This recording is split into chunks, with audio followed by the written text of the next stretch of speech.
Start చేద్దాం. ప్రకటన గ్రంథం 3:1 ఏమనుందంటే, ప్రకటన గ్రంథం 3:1 మనం చూస్తాం.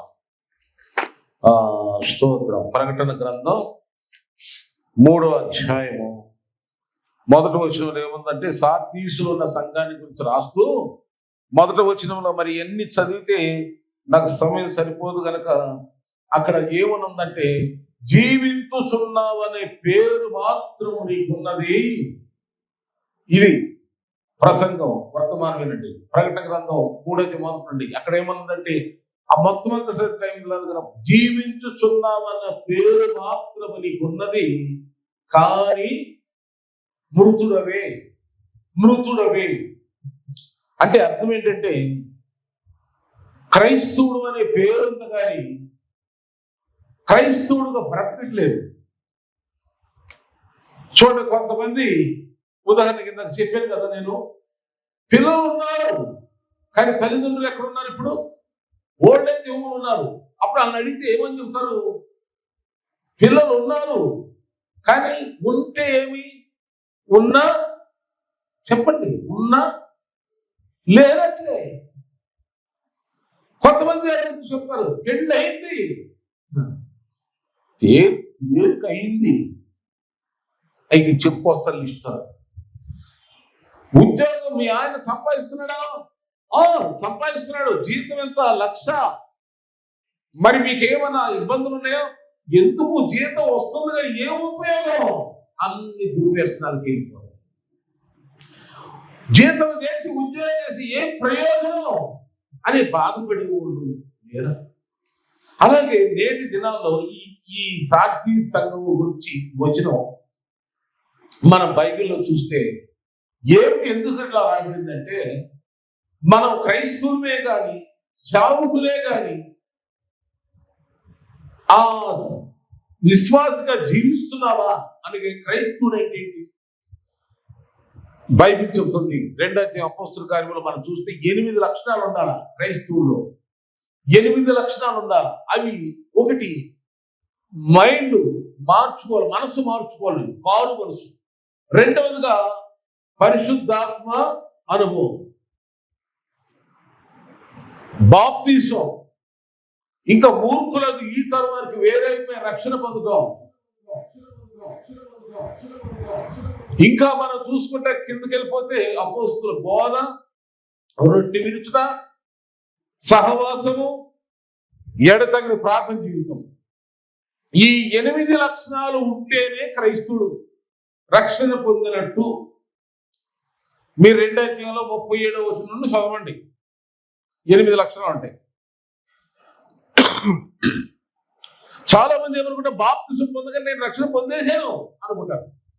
కాదు, బాప్తిసం పొందినాకే మనము యేసుక్రీస్తు ప్రభువారు బాప్తిసం పొందిన తర్వాతే శోధనలు వచ్చినాయి. యేసుక్రీస్తు వారు మన మత్తయి సువార్త 4:5, లూకా సువార్త 4:5 మనం గమనించినట్లయితే, యేసు ఎప్పుడైతే బాప్తిసం పొందాడో శోధించబట్టకు అరణ్యములకు వెళ్ళినప్పుడు అపవాది చేత 3 విధాలుగా శోధించబడి అపవాదిని జయించి, అప్పుడు 4:14 లూకా సువార్త 4:14 ఏంటంటే, అప్పుడు యేసు ఆత్మ బలముతో గలిలయకు వెళ్ళెను అన్నది. ఎందుకంటే సైతాన్ని ఎప్పుడైతే జయిస్తామో మనలో అప్పుడు పరిశుద్ధాత్మ బలం, ఆత్మదేవుడు మనలో ఉండి మన బలపరిచి వాడుకుంటాడు.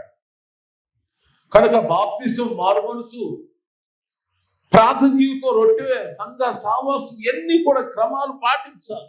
అప్పుడే క్రైస్తవుడు అవుతాం. ఇవి పాటించకుండా క్రైస్తవుడు అని చెప్పుకున్నారు అనుకోండి, అది అప్పుడు ఆ మాట చదువుకోవాలి. నీవు జీవించుచున్నావు అనే పేరు, నువ్వు క్రైస్తవుడు అనే పేరే ఉంది కానీ కేవలం నీవు మృతుడు వంటి శరీర సంబంధమైన మృతము కాదు, అక్కడ ఆత్మీయంగా చచ్చినోడు అనమాట. జీవించుచున్నావు అనే పేరు నీకుంది కానీ నీవు మృతుడివే. ఎలా వివరిస్తాను. కీర్తనకారుడు ఏమంటున్నాడంటే, చదవండి అక్కడ బైబిల్లో. కీర్తనకారుడు 85వ కీర్తన 6వ వచనం ఉంది. 85వ కీర్తన 6వ వచనంలో మనం చూస్తే, నీ ప్రజలు నీ యందు సంతోషించినట్లు నీవు మరలా మమ్మును బ్రతికింపవా, నీ ప్రజలు నీ యందు సంతోషించినట్లు నీవు మరలా మమ్ములను బ్రతికింపవా. అంటే ఒకప్పుడు రక్షణ పొందావు, ఆత్మ పొందావు, ప్రార్థన చేసావు, సంతోషించావు, డ్యాన్స్ చేసావు, నాట్యమాడావు, భాషలు మాట్లాడావు, దేవుళ్ళు బహుగా గంతులేసావు, సంతోషించావు, దావీదు వాలే నాట్యమాడి తండ్రిని సుఖించేదనదు చక్కగా దేవుని మహిమపరిచావు, దేవుని గణపరిచావు. కానీ తర్వాత ఏమైపోయిందంటే ఆత్మీయ సత్యం, ప్రార్థన జీవితం లేదు, ఆత్మ జీవితం లేదు. సంఘం అంటే, ప్రార్థన అంటే, దేవుడు అంటే, బైబిల్ అంటే, సన్నిధి అంటే అసహ్యంగా ఉంది, ఏదో ఎగిటొచ్చేసినట్టు అనిపిస్తుంది. కారణం ఆత్మీయంగా. కనుక చూడండి, మనకు 2 విధాలుగా జన్మలు చెప్తాను ఇప్పుడు. చూడండి, మనం ప్రభు కోసం బ్రతకాలి, జీవించాలి అని అంటే జీవించాలి. పేరుగా జీవించేది, నిజంగా జీవించాలి. ఆమె పేరుకి కాదు, పేరుకు తింటాం కాదు. ఇప్పుడు చూడండి, ఆకలి లేకపోయినా భోజనం చేస్తే తృప్తి ఉంటుందా? దప్పిక దాహం అయిపోయినా కానీ తాగలమా? ఒక తాగిన ఏం ప్రయోజనం? అందుకే యేసుక్రీస్తు ప్రభువు ఏమన్నా, నీతి కొరకు ఆకలి దప్పులు గల వారు ధన్యులు. కనుక నేను ఈ మెసేజ్ ద్వారా సార్వత్రిక సంఘాన్ని, క్రైస్తవుల్ని, సేవకుల్ని అందరినీ వేడుకునేది ఏంటంటే, నీవు క్రీస్తు కొరకు బ్రతకాలి. బ్రతికితే బ్రతుకు కరెక్ట్, ఎటు కాకుండా ఉండమాక. బ్రతుకుతూ యేసు క్రీస్తు బిడ్డమని, సేవకుడనే పేరు పెట్టుకుని, క్రైస్తవుడని ముద్రించుకుని, క్రైస్తవ లక్షణాలు లేకుండా, బ్రతుకు లేకుండా ఉంటే మిమ్మల్ని బట్టి ఆయన నామము, ఎవరి నామము దూషించబడుతుంది. చూడండి, వాళ్ళ ఆదివారం ప్రార్థన, ఆరాధన చూసుకోండి, ఎక్కడెక్కడో ఉంటారు చాలా మంది క్రైస్తవులు. సిగ్గు కదా వాళ్ళని చూసినోళ్ళు. వాళ్ళని బట్టారే మీరు క్రైస్తవులు ఏంటి, మందిరానికి వెళ్ళకుండా, చర్చికి వెళ్ళకుండా, ఆరాధన చేసుకోకుండా, ప్రభువులో మీరు ఉండకుండా మీరు ఇక్కడ ఎందుకున్నారు అని అక్కడున్న చూసిన వాళ్ళందరూ అసహించుకుంటారు. వాళ్ళని అసహించుకోడు, మీ యేసుప్రభు ఇంతేలే, ఆయన ఏమనలే, మీకు భయం ఉండదులే అన్నట్టుగా తెలియదు. యేసు ప్రభు నామం దూషించబడుతుంది కదా. కనుక మనం ఎలా బ్రతకాలి? జీవించాలి, జీవించాలి. ఆమేన్ చెప్పండి, స్తోత్రం చెప్పండి. ఎలా జీవించాలి అంటే, ఉదాహరణగా ఇదిగో ఒకసారి ఇట్లా అన్నాను, మనం ఇక్కడ చూడండి, ప్రైజ్ లార్డ్ ఎలా చెప్పాడండి నేను ప్రైజ్ లార్డ్? సరే ప్రైజ్ లార్డ్ అన్నాడులే, ప్రైజ్ లార్డ్ ఎలా చెప్పాడు? సరే మళ్ళీ చూడండి మా ఇద్దరిని. ప్రైజ్ లార్డ్ అంటే ఎలా చెప్పాడు ఈయన? ప్రైజ్ లార్డ్ నాకు, నేనేమో ప్రైజ్ లార్డ్ అన్నా, ఈయన ఏమంటాడు?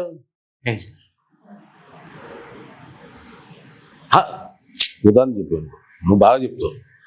దేవుడు స్తోత్రం అంటే అర్థం ఏంటి? అలాగే చర్చికి ఈ మైక్ లేపని పర్లేదు, సరే లేపని పర్లేదు. ఇప్పుడు చాలా మంది ఏం చేస్తారు, బైబిల్ పట్టుకుని ఏం చేస్తారు చెప్పండి,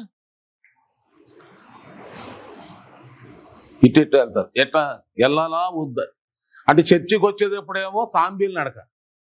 ఏ నడక?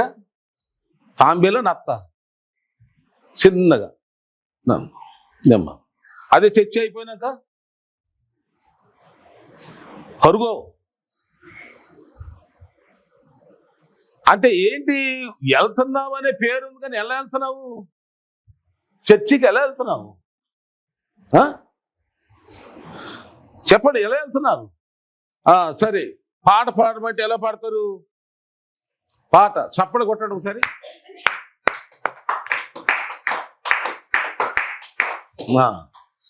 ఈ చప్పట్లు ఎలా ఉన్నాయి చెప్పండి? అప్పచ్చిలాగా ఉంది, పిడకల మోతలాగా ఉంది. కొట్టండి అంటే కొడుతున్నామే కానీ ఇందులో ఏమి లేదు, అందులో జీవం లేదు. పేరుకు చప్పలు కొడుతున్నావు కానీ ఎవరికి వినపడదు, నీకే వినపడదు. ఏదో ఇప్పుడు నేను కొట్టమనే కొట్టావు, మోత వస్తుంది. కానీ నేను ఎప్పుడు అక్కడే ఉండి పెద్దాక చెడిపోయిన బస్సును దోసినట్టు దొరికిపోయినా నా పని. ఇప్పుడు చెడిపోయిన బస్సులు ఏం చేస్తాం పద్దాకా, ఒరే తొయ్యండ్రా అనేవాడు ఇప్పుడు బస్సులో ఎక్కి కూర్చునేవాడు మేము అందరం. అప్పుడు చెడిపోయిన బస్సు, ఇదిగో బస్సు వెళ్ళాలంటే కిందకి దిగిపోయింది, డబ్బులు ఇచ్చి మళ్ళీ దాన్ని దోసుకుంటూ వెళ్ళేవాడు.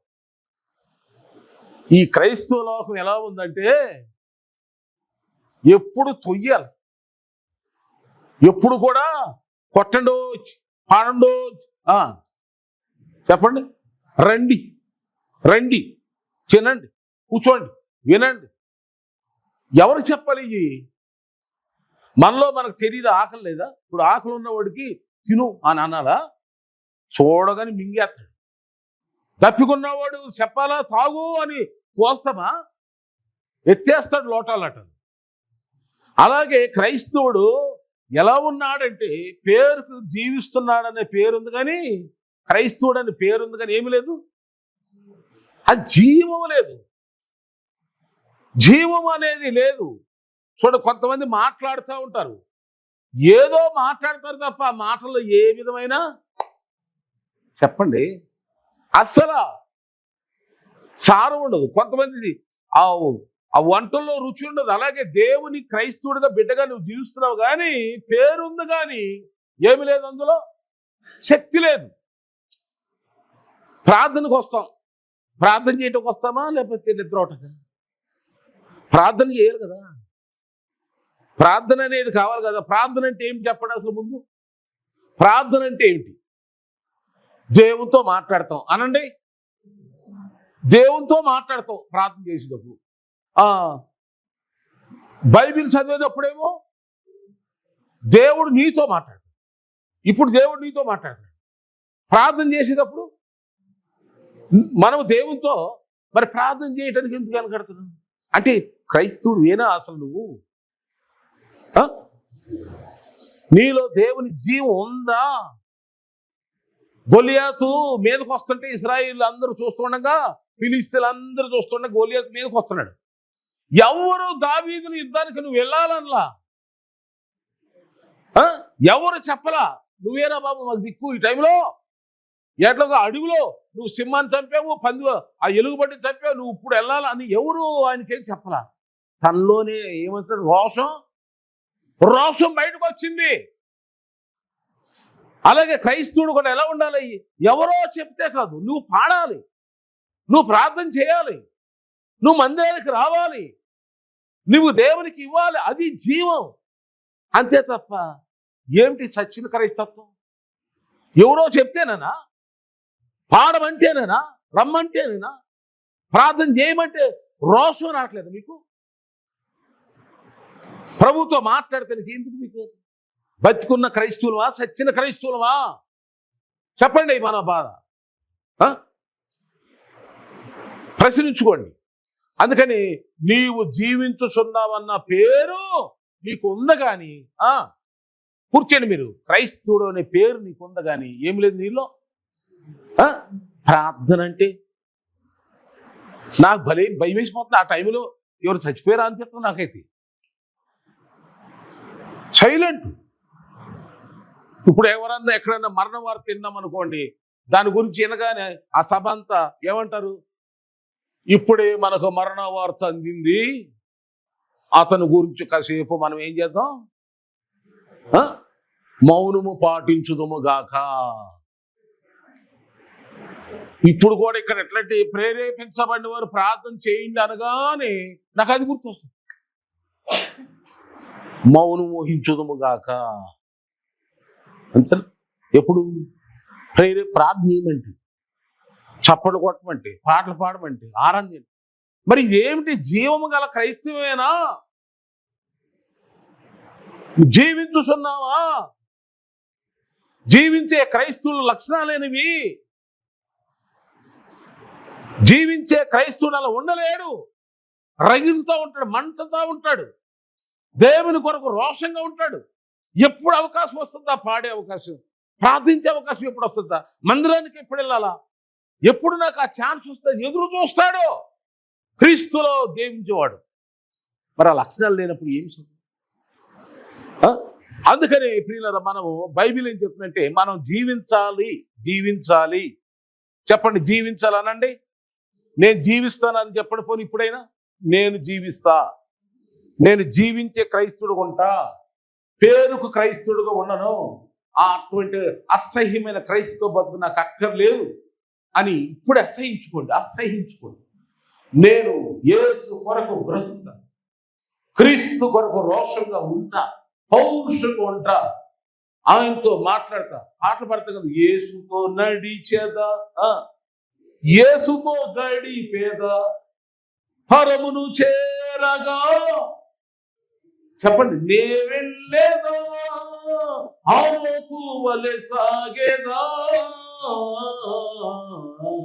నీ సాగేదా. ఇప్పుడు కొట్టండి, చప్పలు కొట్టండి.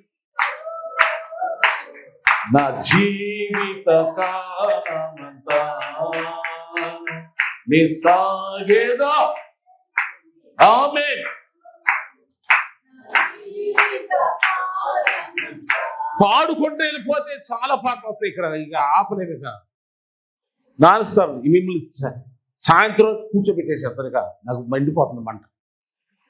ప్రార్థన అయిన వరకు సైలెంటా? స్తోత్ర. ప్రార్థన కూటం ఉంది ఇవాళ, ఆల్ నైట్ ప్రార్థన, మిడ్ నైట్ ప్రార్థన. వచ్చే పరుగు తీయాలి. సజీవమైన బిడ్డవైతే క్రీస్తు కొరకు రావాలి, క్రీస్తు కొరకు సాగాలి, క్రీస్తు కొరకు నడవాలి, క్రీస్తు కొరకు చెమట కార్చాలి, క్రీస్తు కొరకు బాధలు పడాలి. యేసయ్యా నా కోసం నువ్వు పడ్డావయ్యా, నన్ను మాత్రం నేను సుఖపడతాను, నువ్వు మాత్రం కష్టపడ్డావు అని అంటే ఏం బ్రతుకది? ఇప్పుడు శరీర సంబంధంగా నీ తల్లిదండ్రులు కష్టాలు పడి మన తల్లిదండ్రులు పెంచారు, పెట్టేసారు, పైకి తీసుకొచ్చారు, ఉద్యోగాలు ఇప్పించారు, స్థితి తీరు. మనకి ఏమనిపిస్తుంది? పిల్లలు చెప్పండి, యవనస్తుడు, ఇదిగో నువ్వు చెప్పాయా, యవనస్తుడు చెప్పు, ఏమనిపిస్తుంది నీ తల్లిదండ్రులు పైకి తీసుకొచ్చినాక? వాళ్ళు కష్టపడ్డారు, వాళ్ళ బాధ్యత, వాళ్ళు ఏసాలు తెస్తే నాకెందుకు, నేను మాత్రం ఎంజాయ్ చేస్తాను అనుకుంటావా? ఏం చేస్తావు చెప్పు, కొన్ని చెప్పు నువ్వు. వాళ్ళ మమ్మీ చెప్తుంది, కోరిన పండ్లు మేమెన్నడూ తినని ఫ్రూట్స్ తెచ్చిస్తాడు మాకు, మా ఏ కొదువంచడం మా ఇంట్లో చెప్తుంది. తల్లిదండ్రులు పిల్లల గురించి అలా సాక్ష్యం చెప్తారు. అంటే ఎందుకు మరి? ఇప్పుడు చెప్పండి, మన తండ్రి ఎవరు? అందరూ అనండి, ఎవరు మన తండ్రి? ఇప్పుడు మీకు డాడీ ఉన్నాడు, నాకు డాడీ లేడు, కానీ ఈ లోక డాడీ లేడు. మన అందరికి తండ్రి ఎవరు? మరి ఆయన మన కోసం శ్రమలు అనిపించాడు, చెమట కార్చాడు, సిలువ మోసాడు. మరి ఆయన కోసం నువ్వేం చేస్తున్నావు? ప్రభా, నా ద్వారా నీకు మహిమ కలగాలి. ఇదివరకు క్రైస్తవులు అంటే ఎవరంటే పల్లెల్లో ఉన్నవాళ్ళు. కానీ ఇప్పుడు ఎందుకని క్రైస్తవులు, ఇప్పుడు పల్లెల్లో ఉన్న క్రైస్తవుల కంటే ఈ పట్టణాల్లో ఉన్న ఊర్లో ఉన్నటువంటి క్రైస్తవులు ఎక్కువైపోయారు. కారణం ఏంటంటే వాళ్ళకి ఆ తండ్రి విలువ తెలిసావక, ఆ యేసయ్యని సరైన విధంగా పబ్లిసిటీ చేయలేక, ఆ యేసు కొరకు సరిగ్గా వాళ్ళ జీవితం చేదు కాక యేసు ప్రభుని ఆ ఊళ్ళోనే ఉంచారు. ఎప్పుడైతే కొంచెం ఊర్లో వచ్చిందో పల్లెల్లో ఉంచారు, కానీ ఎప్పుడైతే ఊర్లోకి వచ్చాడో యేసు ప్రభు, ఊర్లో వాళ్ళు తెలుసుకున్నారో ఆ విలువేది వాళ్ళకి తెలిసి యేసు ప్రభు రోషంగా బతికారు. అందుకని ఇప్పుడు ఎక్కడ చూసినా, ఏ ఊరు వెళ్ళినా, ఏ పట్టణంలోకి వెళ్ళినా,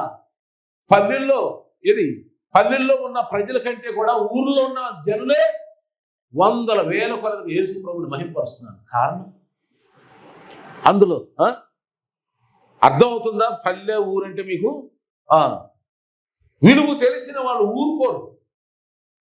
ఇంతకాలం పోయిన వారం నేను చెప్పాను, అక్కినేని వారి ఫ్యామిలీలో ఒక ఆమె రక్షణ పొంది ఆమె చెప్తున్న సాక్షి వింటే పుట్టుక క్రైస్తవుడు సిగ్గయ్యారు. ఆమె కాలు కింద సావలేదు ఆమె చెప్పే సాక్షి. అలాంటి సాక్ష్యాలు ఎన్ని విన్నాం.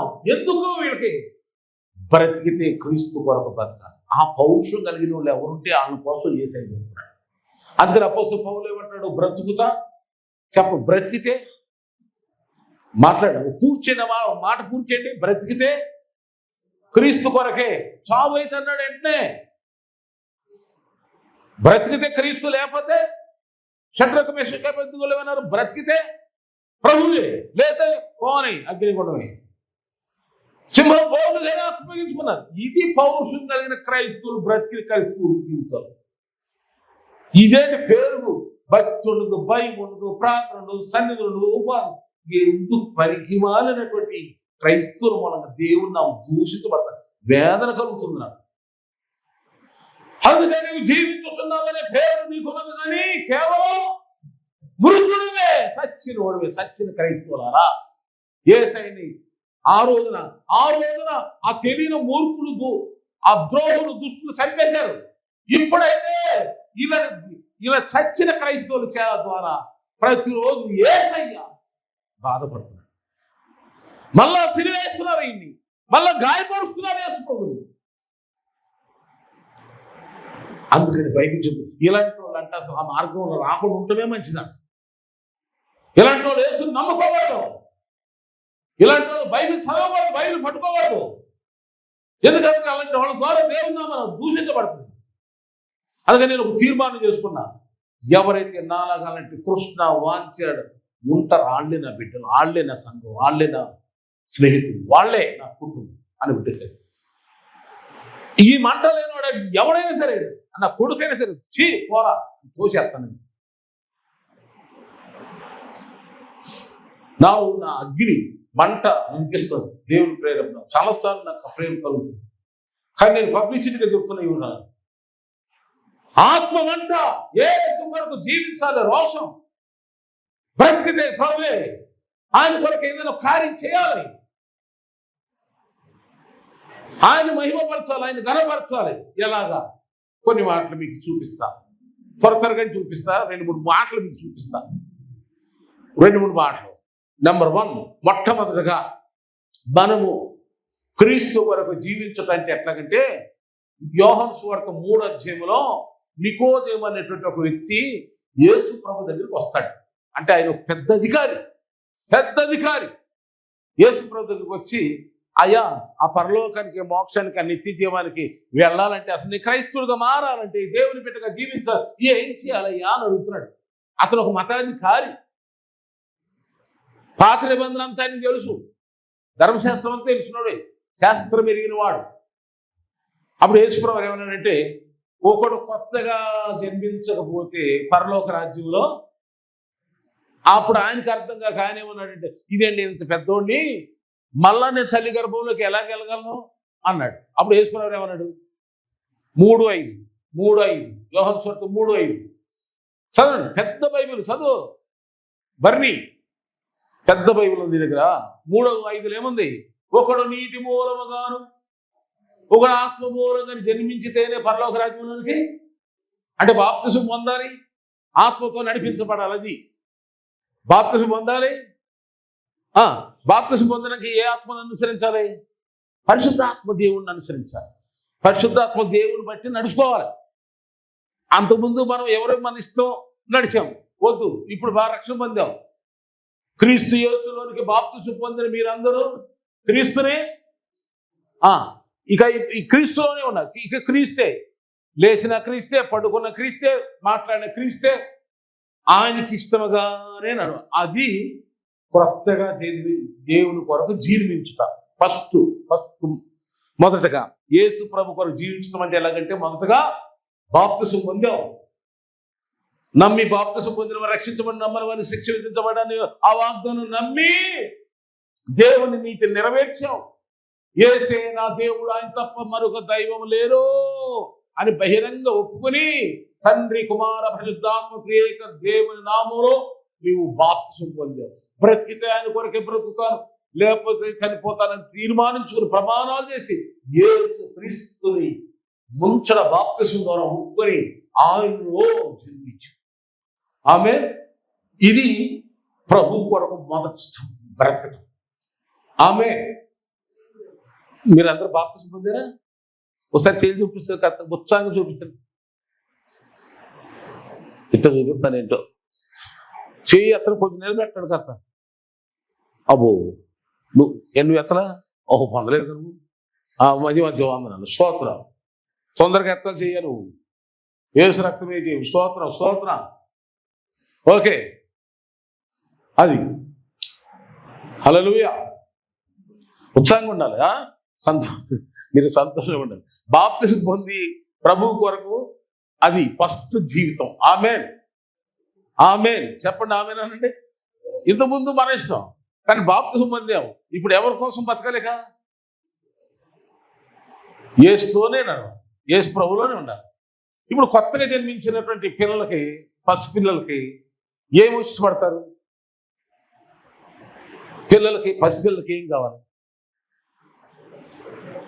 చికెనా? కొత్తగా అప్పుడే పుట్టిన పిల్లలకి ఏం కావాలి? బిస్కెట్ అంటాడు ఆయన. తొందరగా చెప్పండి. అమ్మో, పాలు,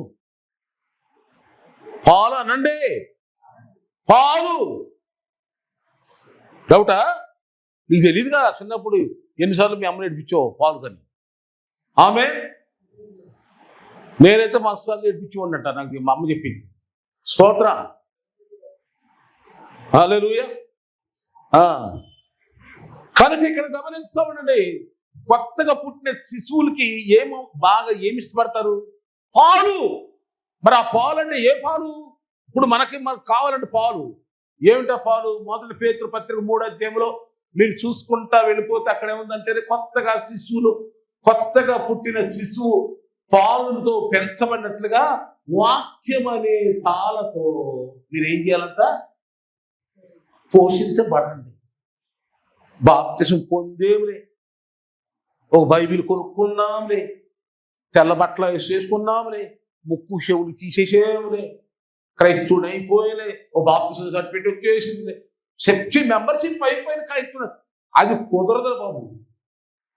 నువ్వు పొందిన బాప్తిసం నిజంగా రక్షణ, యేసుక్రీస్తు కొరకు నువ్వు బ్రతికాలనుకుంటే నువ్వేం చేయాలంటే, ఇప్పుడు ఒక శిశువు, ఒక పసికందు తల్లి పాలకు ఎలా గిలగిల గిలగిల విలవలాడిద్దో, నీవు కూడా వాక్యం వాక్యం వాక్యం వాక్యం వాక్యం ఎప్పుడు వాక్యం వినాలి, ఎప్పుడు వాక్యం వినాలి, ఎప్పుడు వాక్యం వినాలి, ఎప్పుడు వాక్యం వినాలి. ప్రార్థన ఎప్పుడు మన ఏమండి విన్నారా?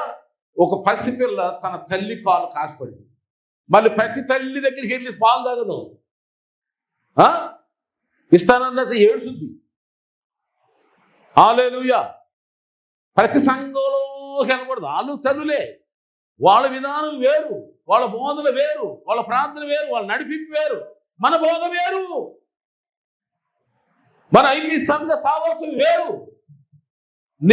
నేను చూసుకున్న నా బిడ్డలను నా బిడ్డల విలువ నాకు తెలుస్తుంది, బయట వాళ్ళకి ఏం తెలుస్తుంది? మన పిల్లల గురించి మనకు తెలుస్తుంది, బయట వాళ్ళు తెలుసా నీ పిల్లల గురించి?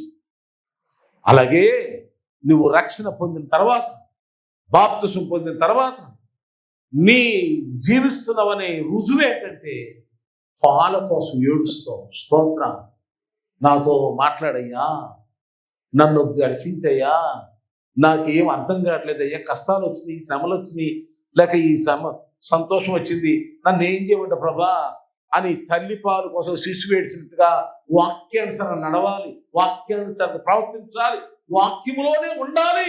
ఇక ఎవరు మానవ పద్ధతులు, లోక పద్ధతులు, నా సొంత ఆలోచనలు, సైతాన్ ఆలోచనలు దేవుడే. ఎందుకంటే నీ వాక్యము నన్ను బ్రతికించి అన్నది బాధల్లో 119 కీర్తన 50. నీ త్రోవల్లో వెలుగు చూపి వాక్యం పిచ్చ. తల్లి పసిపిల్లకి తల్లి పాలపై పెచ్చున్నట్టుగా మనకు కూడా ప్రతి విషయంలో వాక్యం వాక్యం వాక్యం దేవుని మాట. ఇందాక మనం పాటలో పాట పాడేది, తేనె వంటిది జుంటే ఏదో పాడారు కదా ఆఖరిలో. అపరంజి కంటే, రత్నాల కంటే, ముత్యాల కంటే విలువైంది ఏదంట? దేవుని వాక్యం. ఈ ప్రపంచంలో ఏదైనా విలువైనది ఏదైనా ఉంది అంటే దేవుని వాక్యం. ఎందుకంటే ఆయన ఆ మాట చేత లాజరు, చచ్చిపోయిన లాజరు బతికించాడు. ఆ మాట చేతనే నీళ్లను ద్రాక్షరసంగా మార్చాడు. ఆ మాట చేత సృష్టిని చేశాడు. ఈ మాటను పట్టుకున్న వాళ్ళు ఎవరు కూడా చెడిపోలేదు, పాడైపోలేదు. అందుకని ఎంతో ధైర్యంగా ఈ వాక్యాలు పట్టుకోండి. బైబిల్ పట్టుకొని నడవండి. మీకు ఎవరైనా ఒక బంగారం ఉంగరం చేయించుకున్నారనుకోండి, ఎవరు చూడకూడదులే అనేటిది లోన్ పెట్టుకుంటారా? ఎవరైనా ఒక గిట్టుగా బంగారు చైన్ ఇచ్చారనుకోండి, తగిలించుకుంటావా లేదా? చూడకూడదు, ఎవరు చూడకూడదు అంటారు. నిన్ను ఎవరైనా ప్రేమించి, ఒకవేళ మీ భర్తే నిన్ను ప్రేమించి, ఇదిగో కలిసి వచ్చింది, మనకు దేవుడు డబ్బు ఇచ్చాడు, ఇదిగో నీకు నీకు ఇష్టమైన ఆభరణాలు చేయిస్తా, ఇదిగో వేసుకో, ధరించుకో అని చెప్పినప్పుడు వేసుకుంటామా లేదా? ఒకసారి భార్యాభర్తల మధ్యలో గొడవ వచ్చింది ఈ ఏరియాలోనే. నా దగ్గరకు వచ్చారు. ఏమిటయ్యా, ఎందుకు వచ్చింది? వాళ్ళకి కొంచెం అటు ఇటు ఉండే విశ్వాసం లేదు. పెళ్ళికి వెళ్ళమన్నాను మా ఆవిడ్ని. పెళ్ళికి వెళ్ళమని అంటే నా మాటకు ఎదురు చెప్పింది, వెళ్ళంటుందండి. ఎందుకు వెళ్ళవమ్మా, మీ ఆయన వెళ్ళమని అడగదు, ఎందుకు వెళ్ళమను అంటే, ఆభరణాలు తాకట్లు ఉన్నాయి బండి, అందుకని ఆభరణాలు లేకుండా ఎట్ట వెళ్ళాలి, అక్కడ వెళ్తే నా విలువ పోదు కదా, విలువ పోతుంది, ఆభరణాలు లేవని నేను వెళ్ళలేదు అందనయ్య. అంటే ఆభరణాలు ఎందుకు అమ్మ నీకన్నా, చూపించుకోవటాకంట, దాని ద్వారా గౌరవం అంట. మరి అలాంటి ఆభరణాలేమో అందరూ కనపరుచుకుంటావు, వస్త్రాలు కనపరుచుకుంటావు, ఇల్లు కనపరుచుకుంటావు, అన్ని ఇదిగో అసలు నిన్ను బతికించేదే నీకు విలువ తెచ్చింది, దీన్ని పట్టుకోవటానికి ఏంటి సిగ్గు? నేను చాలాసార్లు ట్రై చేస్తా, నాకు బైబిల్ చూడకుండా ప్రసంగం చేయగలను, చూడకుండా ప్రసంగం చేయగలను, పాట పాడతాను. నేను అనుకుంటా బైబిల్ లేకుండా ఎట్టయినా వెళ్దాము, బైబిల్ పట్టుకోకుండా వెళ్ళిపోదాం అని అనిపిస్తుంది, కానీ మనస్సు ఏదో వెళ్తి కనిపిస్తుంది. అందుకని ఏదో ఒక చిన్న బైబిల్ అన్నా పెట్టుకెళ్ళాం. ఫోన్లో ఆల్రెడీ బైబిల్ ఉంటుంది, ఆల్రెడీ మై బ్రెయిన్లో ఉంది, కానీ అది అసంతృప్తిగా ఉంటుంది బైబిల్ నా చేతిలో లేకపోతే. ఇప్పుడైనా బతున్నట్టు చూస్తున్నారు, ఈ బైబిల్ పట్టుకుని సిగ్గుపడమాకండి. ఆమె కొంతమంది చదువుపోయినా, పాపం చదువు లేకపోయినా బైబిల్ పట్టుకుని చర్చికి వెళ్తారు. అలాంటి వాళ్ళని బట్టి దేవుని స్తోత్రం. అలా చదవలేరు, కానీ ఒకవేళ ఆ విశ్వాసమే వాళ్ళని దేవుడు దీవిస్తున్నాడు నేను అనుకుంటా. దేవుని స్తోత్రం. సెల్ఫోన్లో ఉంటే ఉన్నాయి, బైబిల్ని గుర్తుంటే ఉన్నాయి, కానీ ఇదిగో ఇలా పట్టుకోండి, దేవుడికి మహిమ కలుగుద్ది. దేవుని స్తోత్రం. హల్లెలూయా. ఇది 2 అంచులు కలిగిన ఖడ్గం, నిన్ను నడిపించేది, బతికించేది. కనుక బ్రతకాలంటే, క్రైస్తవుడిగా బ్రతకాలంటే మొట్టమొదటిగా నేనేం చెప్తున్నానంటే, బాప్తిసం పొంది రక్షణ పొందిన క్రైస్తవులారా, బైబిల్ వాక్యం అనే పాల చేత మీరు ఒక శిశువు ఎలా విలవిలలాడితో తల్లిపాల కోసం అలాంటి ఆకలి దప్పికతో ఉండండి. ఒకవేళ శిశువు గారి పాలు తాగట్లేదు, ఆ శిశువుకి పాలు తాగట్లేదు, తల్లి సంతోషిస్తుందా? పోనీ చుట్టుపక్కల బంధువులు సంతోషిస్తారా? తాగట్లేదంటే ఏముంది అర్థం? సరే, మీకు అర్థం అని చెప్తా. మీకు ఆకలి వేయట్లేదు అంటే అర్థం ఏంటి? పోన్లే 2 పూటలు కలిసి వస్తుందిలే, మా కొడుకు 2 పూటలు తిన్నాడు అన్న, 2 రోజులు తిన్నా అంటున్నాడు అన్న, కలిసి వస్తుంది అని సంతోషపడితే ఏ తల్లి అయినా, నా కొడుకు 2 రోజులు అన్నం తింటలేదా, ప్రార్థన చేయాలో అంటది. అంటే ఏంటి? ఆకలి లేకపోయినా జబ్బేగా. అలాగే వాక్యం మీద మీకు అన్నది లేదు క్రైస్తవుడి కంటే ఏమిటి చెప్పండిగా. దూరేసాడు సైతాను, జబ్బేదో ఎంటర్ అయిపోయింది ఆమె. అందుకనే అయ్యా దుప్పు నీటి వాగుల కొరకు నాకు ఆశ పుట్టించు, తృష్ణ, కోరిక, మక్కువ కలగుజేయి. దేవుని మందిరానికి వెళ్ళి ఆకలి, ప్రార్థనలు గడిపి ఆకలి, బైబిల్ చదివి ఆకలి, నీ మీద వాంఛ నాకు కలగజేయి. అది లేకపోతే ఆత్మీయంగా చచ్చినోళ్ళతో సమానం. అందుకని నీవు జీవించుతున్నావు అనే పేరు మాత్రం నీకున్నది, కానీ నీవు అది మంచిదేనా? నువ్వు దేవుడు దృష్టిలో నువ్వు అలాంటి పేరు నీకు ఉండాలా? వద్దు వద్దు వద్దు ప్రభా, నేను జీవించే క్రైస్తవుడు ఉంటా అనండి. నేను జీవించే నీ కొరకు బ్రతికే నీ వాక్యం అనే ఆ జీవంతో, నీ వాక్యం అనే పాలతో, నీ వాక్యం అనేటువంటి ఈ ఖడ్గముతో, ఈ వాక్యం అనే వెలుగుతో, నీ వాక్యమైనటువంటి ఆహారం. సైతాన్ వచ్చి యేసుప్రభువు దగ్గరికి వచ్చాడు, ఇదిగో ఈ రాళ్ళు రొట్టెలు. యేసు ఏమన్నాడు? మనుషుడు రొట్టె వలన కాదే కాదు, బిర్యానీ వలన కాదు, ఇదిగో సైతానా, ఇదిగో ఈ వాక్యంతో బ్రతుకుతాడు అని సైతాన్ని చెంపగా కొట్టిపోయాడు. మనం కూడా బైబిల్ ఇవాళ బైబిల్ చదువుకోకుండా ప్రార్థనకి వెళ్ళకుండా భోజనం ఏంది? శరీర సంబంధ భోజనం ఎందుకో? ఆత్మీయ భోజనం లేకుండా. అందుకని యేసుక్రీస్తు ప్రభువు ఆరోగ్యం యోహాను సువార్తలో అంటాడు, క్షయమైపోయే ఆహారం కొరకు మీరు కష్టపడమాకండి, అక్షయమైన ఆహారం కొరకు. క్షయమైపోయే ఆహారం ఏంటి? ఈరోజు సండే స్పెషల్గా తింటావు 24 తెల్లారుకుంటాయా? ఒకవేళ ఉంటే నువ్వు బతుకుతావా? కడుపులోకి వెళ్ళి అంట. ఇప్పుడు ఈ క్రిస్మస్కి తిన్నావు, మళ్ళీ క్రిస్మస్ వరకు ఉంచుకుందాం అంటే కుదురుద్దా? ఉంటే మనిషి ఉంటాడా? అందుకే దీని కొరకు కష్టపడమనే బాబు. ఇదిగో అక్షయమైన ఆహారం. చెప్పండి అనండి. క్షయము కానిది ఇది ఎప్పుడు నీతోనే ఉంటుంది. ఈ ఆహారం కొరకు కష్టపడండి, ఇది మీకు జీవాన్ని బలాన్ని ఇస్తుంది. క్షయమైపోయే ఆహారం కొరకు మీరు కష్టపడ అవసరం లేదు.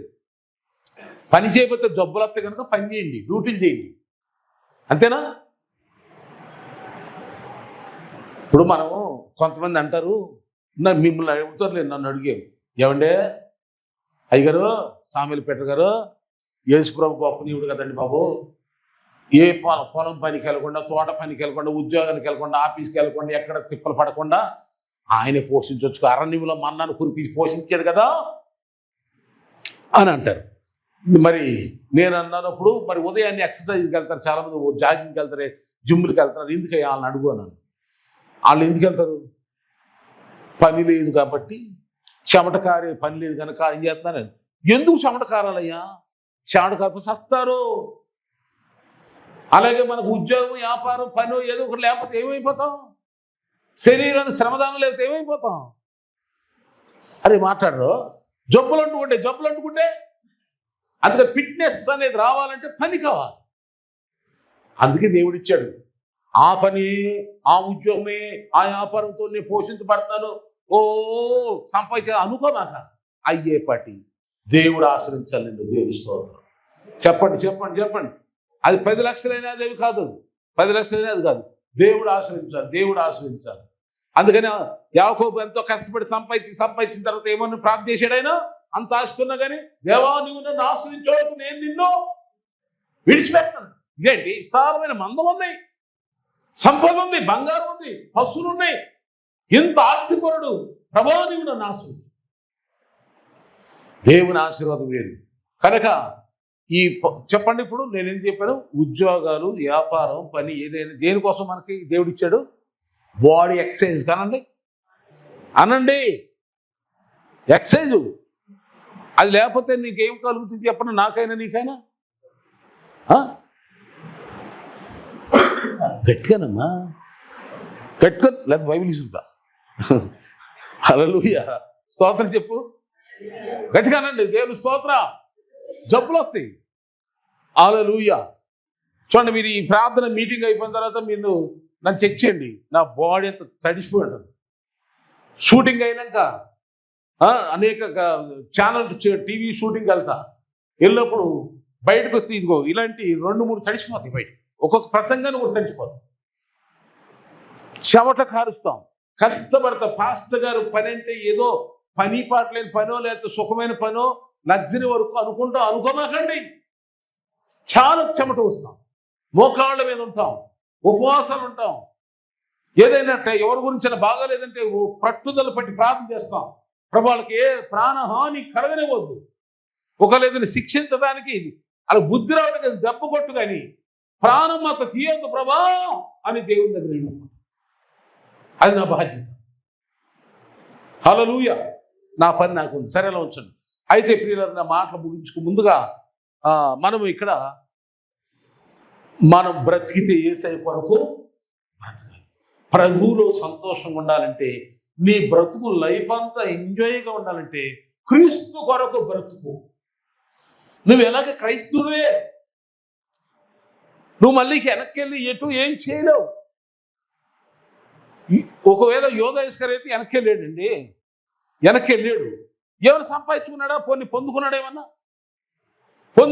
లాభం పొందాడా? వాళ్ళు ఏం చేశారు? ఆ అవకాశానికి ఆయన వాడుకుని తోసవతల పారేశారు, సావరని సావని. అప్పుడు ఎటు గతిలేక ఏం చేశాడు? ఊరేసుకుంది. ఇప్పుడు క్రైస్తవుడు అయిపోయి నువ్వేక బాప్తిసం పొందావు, ఇదేదో పొరపాటు జరిగింది అనుకోమాక, ఇది ఎవరో చెప్తే జరిగింది అనుకోమాక. దేవుడే నన్ను రక్షించను అనుకో. ప్రభువులోనే నేను పుట్టాను, ఇష్టపూర్వంగా నేను రక్షించబడ్డా, నేను ఇక క్రీస్తు కొరకే బ్రతుకుతానయ్యా తీర్మానం. దానికోసం నువ్వు ఆ లైవ్, ఆ క్రైస్తవుడుగా నిజ క్రైస్తవుడు బ్రతకాలంటే వాక్యం. ఎవరి మాట మాక, నేను చెప్పినమాక, బైబిల్ చెప్పినట్టు నువ్వు. దేవుని స్తోత్రం చెప్పండి. బైబిల్ చెప్పినట్టు నువ్వు, లేఖనం చెప్పినట్టు, లేఖనం లేఖనం, వాక్యం వాక్యం వాక్యం. ఓకేనా? రెండవదిగా ఇంకొక మాట చెప్పి నేను ప్రార్థన చేయబోతున్నాను. 13వ అధ్యాయం 5వ వచనం, 2వ కొరింథీయులకు రాసిన పత్రిక 13వ అధ్యాయం 5వ వచనం చూడండి. 2వ కొరింథీయులకు రాసిన పత్రిక 13వ అధ్యాయం 5వ వచనం ఏముంది? మీరు విశ్వాసం గలవారు ఉన్నారో లేదో మిమ్మల్ని మీరే శోధించుకొని చూసుకోండి, మిమ్మల్ని మీరే పరీక్షించుకోండి. మీరు భ్రష్టులు కాని ఎడల యేసుక్రీస్తు మీలో ఉన్నాడని మిమ్మల్ని గూర్చి మీరే ఎరుగరా అంటే యేసుక్రీస్తు వారు మీలో ఉన్నాడా, నాలో ఉన్నాడా, మనలో షుగర్ ఉందా, బీపీ ఉందా అని ఎలా చెకప్ చేయించుకుంటామో, ఏనండి, చెక్ చేయించుకుంటామో కదా. యేసయ్య నీలో నాలో ఉన్నాడా లేదా చెకప్ ఎట్టంటే విశ్వాసం మనలో ఉందా లేదా. విశ్వాసం, ఎంత విశ్వాసం ఉంటే అంతగా యేసయ్యకి మనకు అందుబాటులో ఉన్నాం. విశ్వాసం. ఇప్పుడు ఈ మీటింగ్ ప్రార్థన జరుగుతుండగానే ఏదో ఎమర్జెన్సీ ఫోన్ వస్తుంది అనుకోండి, మనసేమలా అవుద్ది? ఏదో ఎమర్జెన్సీ ఈ ఫోన్ మాట్లాడిపోతే ఏదో ప్రాబ్లం అనిపిస్తుంది అటు. కానీ ఇటు దేవుడు ఏమంటాడు? ఫోన్లు కాదు, మనుషులు కాదు, ఏం కదా అని పక్కన పడేయండి. ఇప్పుడు ఆ మనసు ఎప్పుడు వస్తుంది మనకి? దేవుని మీద మనకు ఒక విశ్వాసం కలిగినప్పుడు. ఉద్యోగం ఇవాళ డ్యూటీకి వెళ్తే ఓటీ కూడా ఇస్తాడు ఆదివారం కాబట్టి, నీ ఓటీ వద్దు నాన్న, దేవా నాకు ప్రభువే కావాలని, అది విశ్వాసం. యేసు కొరకు ఏదైతే వదులుకుంటావో అది నీ విశ్వాసం. యేసు కొరకు ఎంత సాగుతావో అది నీ విశ్వాసం. క్రియలతో కూడిన విశ్వాసం. నామకార్థ క్రైస్తవ వద్దు మనకి. కనుక ఒకటి, నువ్వు నిజంగా జీవించాలా క్రైస్తవుడు కంటే నువ్వు వాక్యాన్ని ఫాలో అవ్వు. 2, విశ్వాసంతో బ్రతుకు. విశ్వాసం అంటే ఏంటి చెప్పండి? నాకు విశ్వాసం ఉంది, రుజువు ఏంటి చెప్పండి? ఏదో ఒక రుజువు, ప్రూఫ్స్. అంటే క్రియలు. హెబ్రీ పత్రిక మీకు అర్థమవుతా చెప్తా. 1వ అధ్యాయం, అది 11వ అధ్యాయంలో 6లో ఏముంది? అక్కడ చాలాసార్లు చూపించా మీకు. 11వ అధ్యాయం 6లో ఏముంది? దేవుని వద్దకు వచ్చేవాడు దేవుడు ఉన్నాడని, తన్ను వెదుకు వారికి ఫలము దయచేవాడని నమ్మవలని కదా అని చెప్తూ, విశ్వాసం లేకుండా దేవునికి ఇష్టడై ఉంట అసహజ్. అంటే అర్థం ఏంటి? మనకేముంటే మందిరానికి వెళ్తున్నాం అనండి. కానుకిస్తాం, దశంభాగం ఇస్తాం, ప్రథమ ఫలం ఇస్తాం. ఏముంటే ఇస్తున్నాం? అది. కుటుంబ ప్రార్థన పెట్టుకుంటాం, సేవకుడు పిలుచుకుంటాం, సేవకుడు గౌరవిస్తాం, ప్రేమిస్తాం. ఈ యాక్టివిటీస్ అన్నిటిని నడిపించేది ఎవరు? ఫెయిత్, విశ్వాసం. ఆమె శ్రమ వచ్చింది, కష్టం వచ్చింది, కొరత వచ్చింది, ఎన్నిటిని నడిపించేది విశ్వాసం. ఆయన పైన మనకున్న నమ్మకం, విశ్వాసం బట్టి అది ఏమీ పట్టించుకోం, ఇవన్నీ నడిపిస్తుంది. ఈ యాక్టివిటీస్ అన్నింటినీ కూడా మనలో జరగనిస్తుంది. ఆ యొక్క ఫెయిత్ని, ఆ విశ్వాసాన్ని కాపాడుకో. అందుకని పౌలు గారు ఏమంటాడు? నా విశ్వాసాన్ని కాపాడుకున్నాను, నా పరుగును నేను తుడుముట్టించాను అంటున్నాడు. విశ్వాసం అంటే అర్థం ఏంటి? దేవుని కొరకు నువ్వు చేయవలసినవి చేయకుండా ఆపేసేవన్నీ తొలగించు, నడిపించు, దేవుని కోసం నడువు. అదే నీ విశ్వాసం. ఆమేన్ చెప్పండి, స్తోత్ర. ఒకవేళ దేవుని కోసం ఏదైనా ఒక 1000 రూపాయలు నష్టపోయానుకో, 10,000 ఇస్తాను నీకు అని విశ్వాసం ఉండాలి. ఆమేన్. ఈరోజు యేసయ్య కొరకు 1000 రూపాయలు పోగొట్టుకున్నావా? 10,000 ఇస్తున్నాడు యేసు.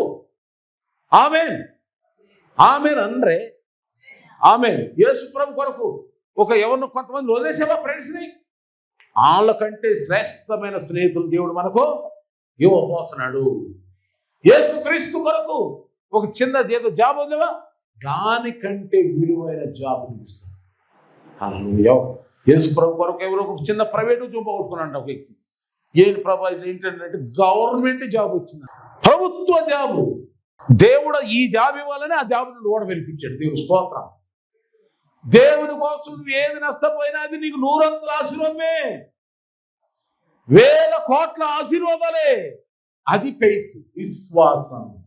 హల్లెలూయా. దేవుడికి అందరిని ఆశ్రయించును గాక.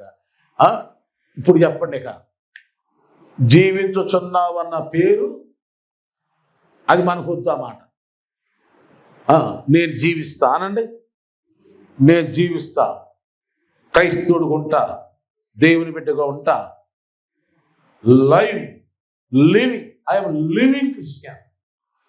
హల్లెలూయా. యేసు ప్రభు వారు దేవుడు సజీవుడు, మనం కూడా సజీవులు ఉండాలి. సచ్చిన క్రైస్తవులు ఎవరు ఉండొద్దు, ఉండనివద్దు మీరు కూడా. దేవుని స్తోత్రం. లేకుండా అది పౌరుషంతో లేచి నుంచోని ప్రార్థన చేస్తా. స్తోత్రం స్తోత్రం స్తోత్రం స్తోత్రం స్తోత్రం. సాగిద యేసయ్య, నీ కొరకు రగిలిదా ప్రభా, మండుతా నీ కొరకే బతుకుతా ప్రభా. యేసునామములో ప్రభా, నులివెచ్చని బ్రతుకు నాకు వద్దు నాయన, అటు ఇటు బ్రతుకు నాకు వద్దు నాయన, నీ కొరకే రోషంగా పౌరుషంగా నేను బతుకుతానని చెప్పు. ప్రార్థి. నీ మహిమార్థంగా ప్రభా, నీ సందేశాన్ని విన్న వీళ్ళందరిపై నీ కనుదృష్టించి దీవించి ఆశ్రయించి 100 సమృద్ధిగా ప్రతి ఒక్కరు దీవించి, ఇదిగో బ్రతుకుతే ప్రభా, పైకి క్రైస్తుడుగా బాయికి క్రైస్తుడుగా బ్రతకకుండా నీ కొరకు రగులుతూ మండుతూ రోషంగా పౌరుషంగా నీ బిడ్డవారిని రుజువుగా సాగుటకు నా వాక్యంతో పోషించబడుతూ విశ్వాసముతో నడుచుకుంటూ నిన్ను మహిమపరచుటకు నీ పిల్లలందరిని బలపరిచి ఆశ్రయించి మమ్మల్ని సావసింది. ఈ సందేశం ఎంతమంది అయితే వినకుండా మరి ఉన్నారో, నాన్న విశ్వాసాలు ఎవరు రాలేకపోయారు, ఇదిగో వాళ్ళందరూ మళ్ళీ వింటాకి సహాయం చేయండి, మహిమ తెచ్చుకోండి. బలహీనులైన వాళ్ళని బలపరచండి. అందుకో నాయన చర్చికి మందిరం నడవలేని బిడ్డలు ఉన్నారయ్యా. ఇదిగో ఆపరేషన్ జరిగి ఇంకా మరి యాక్సిడెంట్గా నన్ను బోన్స్ విరిగి రాలేని బిడ్డలు ఉన్నారు, వారిని స్వస్థపరచు. అలాగే ఇంకెవరైతే అనారోగ్యంగా ఉన్నారో వారందరికీ ఆయురారోగ్యం. సంఘం వీళ్ళందరినీ ఆశీర్వదించి సాక్షి ఇచ్చిన వారిని, ప్రార్థించిన వారిని అయ్యేదిగో నీకు సమర్పణలు చేస్తున్న వీళ్ళందరిపై నీ దీవెనలు ప్రవాహంగా కుమ్మరించి మహిమ తెచ్చుకోమని తిరిగి మళ్ళీ ఈ వారంలో జరిగే ఈ యొక్క కూడికల్లో పాల్పొంది మహిమపరిచేలాగా సహాయం చేయండి. యేసు నామములో అడుగుచున్నాం తండ్రి. తండ్రి కుమార పరిశుద్ధాత్మ త్రియేక దేవుని ఆశీస్సులు దీవుని ఇప్పుడు ఎల్లప్పుడు ప్రభు రాకప్పుడు సదాతోడు నడిపించును గాక. చెప్పండి ఆమేన్. నా ప్రాణమా యెహోవాను సన్నిధించు, నా అంతరంగ సమస్తమైన పరిశుద్ధత. నా ప్రాణమా యెహోవాను ఆయన చేసిన ఉపకారములు దేనిని మరువరు. Amen amen amen. May God bless you.